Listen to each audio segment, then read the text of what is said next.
Within your marketing automation tool, you can create drip programs. Drip programs can be extremely valuable as they automate what your sales staff would normally do, and then beyond with the use of trigger-based drip programs. When it comes to creating drip programs, you first need to set a goal of what you would like to accomplish as everything else before.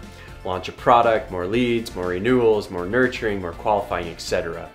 To kick off the process of accomplishing your goal, which has been decided upon by your marketing and sales team, you should first do one thing.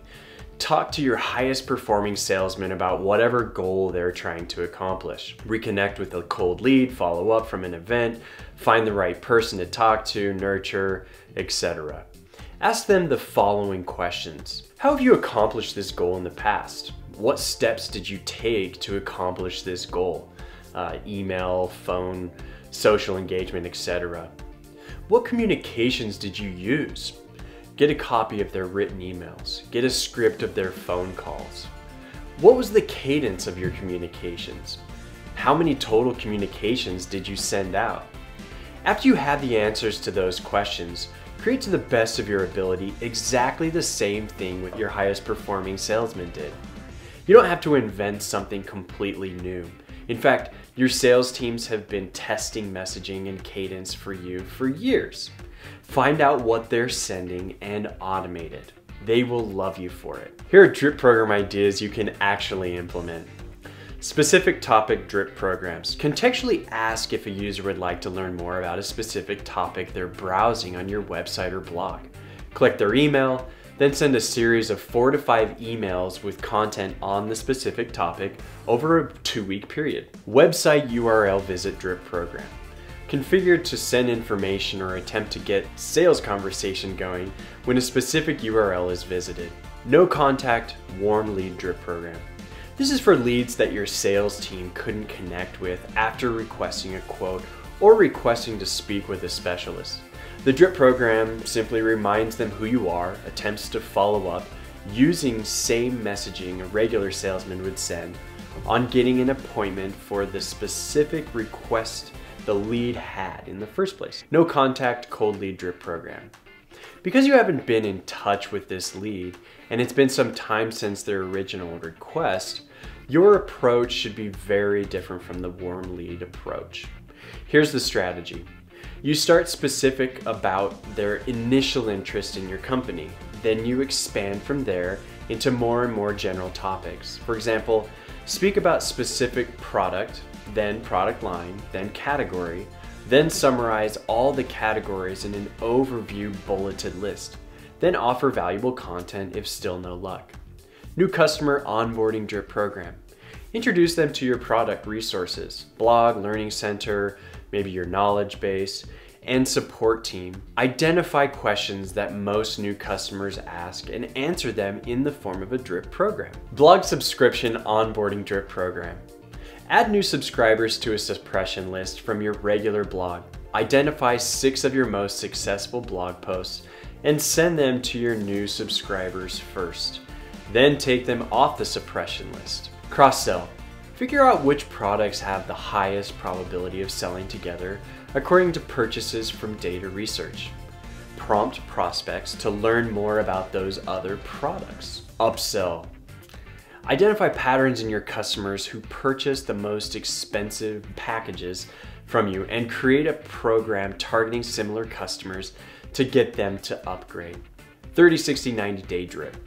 These are 3 separate programs that your sales team can enter prospects into that won't be ready to purchase for 30, 60, or 90 days, simply to stay top of mind. Renewal drip sets up your customers for renewal. VITO. This stands for Very Important Top Officer. The whole purpose is to get people from your list to connect you with the right person responsible for the product you're selling and to get a conversation rolling. 3, 2, 1 drip. This program is aimed to scrape those that are ready to speak to sales first, then the second set hits those that are looking for solutions. Finally, the third set hits those that are learning about an industry problem they may have. Start with the stage 3 piece of content and hard call to action to get a next appointment.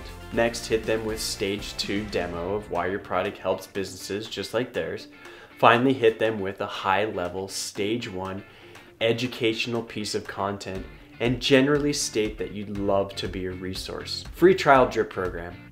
This attempts to engage a user to see value so a purchase is made. Cart abandonment drip. Engage cart abandoner to purchase through reminders. Product focus drip. Created to provide a prospect with a series of useful content to help them in their purchase decision. This could be a mixture of stage 1, 2, and 3 content. Close loss drip. If you lost a deal to a competitor, this drip aims to win their business around the product renewal time. During your email campaigns, deliver emails in bursts of 2 or 3 that are close together, followed by a gap, then bursts of 2 or 3 messages together, etc. Be careful about messaging manipulatively in the event someone doesn't respond to you. It will make you look like a jerk, which leads to unsubscribes and spam complaints. Odds are they didn't care about what you had to say initially, so don't try to manipulate them. Rather, give them more reasons why you have the answers to all of their problems. Keep your emails short and to the point. No long emails. TLDR. And please, delete that pointless intro paragraph that nobody except you will read. Enriched plain text versus HTML. Test what I'm about to suggest, like everything else. But every time I've tested this, enriched plain text emails have outperformed HTML every single time. When you send an email to a prospect or customer, you want to personalize it as much as possible. How personalized is a message that looks like a marketer designed it? It's not. You want your emails to look like a salesman sent it. Here's how to make your enriched plain text email successful from the top to the bottom. Number 1, personalize who the email is to. Reference their first name. 2, do not design your emails. This means make it look like a plain text email, only it has links in it. This also means no centered margins, no fancy fonts, no images unless it's a screenshot of something. I'll explain. Basically, if a normal salesperson could create it in Gmail or Exchange, it's fair game. Other than fonts, keep those normally sized in black. So screenshots are great, links to things are also great. 3, close the email from an assigned specific user. Never close the email from the company's name or not have it be from someone. I still can't believe not everyone in the world can recognize an automated email, but most people can't identify it. They interact with it just as if your salesman had sent it themselves. Bonus for you. When it comes to drip programs, just remember, you got this.